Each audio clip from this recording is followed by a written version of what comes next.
दुर्गा देवी ने बोल दिया कि तुमने जो खाना चुराया है उसे खाने को अब लेकर आओगे और माता रानी को भोग लगाओगे। उसके बाद तुम सभी श्रद्धालुओं को खिलाओगे। यह तुम्हारी बहुत बड़ी सजा है। इस पर जो हमारे अहाना है वह भी बोल देती है, तो ऐसा ही करना पड़ेगा। जी हाँ मेरे प्यारे दोस्तों, दंगल टीवी के मोस्ट पॉपुलर शो बड़े घर की छोटी बहू के आने वाले अपकमिंग एपिसोड बहुत ही इंटरेस्टिंग और बहुत ही मजेदार होने वाले हैं। आप ही अहाना की फैन हो तो चैनल को सब्सक्राइब करें। आज दुर्गा देवी क्या करने वाली है, लेकिन किसी को ये अंदाजा नहीं था कि आने वाले कुछ ही पलों में जो होने वाला है वो इस घर की किस्मत हमेशा के लिए बदल देगा। सुबह की आरती के बाद जब सब लोग दुर्गा माँ की मूर्ति के सामने खड़े थे, तभी अहाना ने अपने कांपते हाथों से माँ को फूल चढ़ाए और धीमी आवाज में कहा, माँ आज हमारी परीक्षा का आखिरी दिन है, बस इतना आशीर्वाद देना कि हम अपनी इज्जत और आत्मसम्मान की लड़ाई जीत सकें। ये शब्द सुनकर दुर्गा देवी की आंखें भी नम हो गयी। उन्हें अब पूरा यकीन हो गया था कि अहाना सिर्फ एक बहू नहीं बल्कि इस घर की असली बेटी है। उधर पिसीमोनी अपनी चाल चल चुकी थी। उसने सारे घर वालों के सामने अहाना पर एक झूठा इल्जाम लगाने की योजना बना ली थी। उसका मकसद साफ था, अहाना की इज्जत मिट्टी में मिलाना। लेकिन ठीक उसी वक्त जब सच्चाई सामने आने ही वाली थी, दुर्गा देवी वहाँ पहुँची और उन्होंने सबके सामने पिसीमोनी की असलियत खोल दी। उन्होंने कहा, जिस घर में झूठ का वास हो वहाँ सच्चाई को कोई नहीं दबा सकता। सबके होश उड़ गए और अहाना का नाम साफ हो गया। उस दिन अहाना को देखकर लगा जैसे उसके भीतर की देवी खुद जाग चुकी हो। तभी दुर्गा देवी ने सबके सामने कहा, अब वक्त आ गया है कि हम अपने हक के लिए खुद खड़े हों। हमें किसी की मोहर की जरूरत नहीं। इस बार विसर्जन हम महिलाएं खुद करेंगी। घर के सभी मर्द ये सुनकर भौंचक के रह गए। अर्जुन जो अहाना का पति था वो भी तमतमाते हुए बोला, ये क्या नाटक है माँ, विसर्जन हमेशा मर्द करते आए हैं, ये औरतें कैसे करेंगी। दुर्गा देवी मुस्कुराई और बोली, आज से वो परंपराएं बदलेंगी जो औरतों को कमजोर दिखाने के लिए बनाई गयी। आज हमारी बेटियाँ और बहुएं दिखाएंगी कि एक महिला की शक्ति क्या होती है।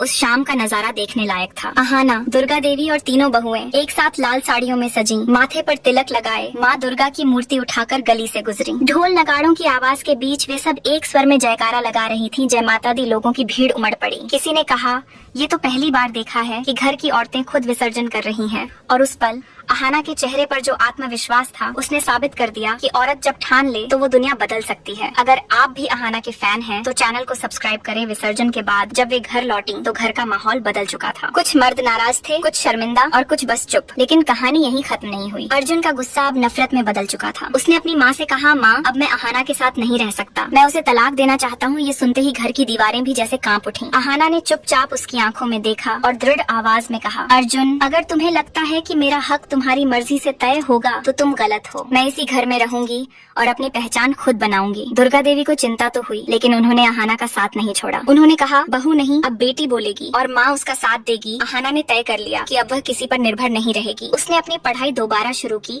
और दिन रात मेहनत करने लगी। धीरे धीरे उसने अपने दम पर नौकरी हासिल कर ली। जब वो अपनी पहली सैलरी लेकर आई तो उसने सबसे पहले दुर्गा देवी के पैर छुए और कहा, ये सब आपके आशीर्वाद से हुआ है माँ। दुर्गा देवी की आंखों से खुशी के आंसू बह निकले। उन्होंने अहाना को गले लगाते हुए कहा, अब मुझे यकीन है कि मैंने इस घर में सही बेटी चुनी है। लेकिन किस्मत को कुछ और ही मंजूर था। पूजा के आखिरी दिन सोतुदा ने दुर्गा देवी से कहा, अब आपकी उम्र हो चली है और ये घर किसी जिम्मेदार हाथों में देना चाहिए। मुझे लगता है अहाना इसके लिए सबसे योग्य है। दुर्गा देवी कुछ पल के लिए सोच में पड़ गयी। फिर उन्होंने कहा, तुम सही कहते हो सोतुदा, अब वक्त है कि मैं ये घर अपनी नई लक्ष्मी को सौंप दूं। शाम को जब पूरा परिवार इकट्ठा हुआ तो दुर्गा देवी ने सबके सामने एक ऐसा फैसला सुनाया जिसने घर को हिलाकर रख दिया। उन्होंने कहा, आज से इस घर की नई मालकिन अहाना होगी। मैं अपनी सारी जिम्मेदारियां उसे सौंपती हूँ। पूरा घर सन्न रह गया। बुआ जी गुस्से में चीख पड़ी, आपने क्या किया दुर्गा? इस घर में हम भी हैं। आप इस छोटी लड़की को हमारे ऊपर कैसे रख सकती हैं? हम इस घर में रह ही नहीं सकते अगर इसे मालिक बना दिया गया।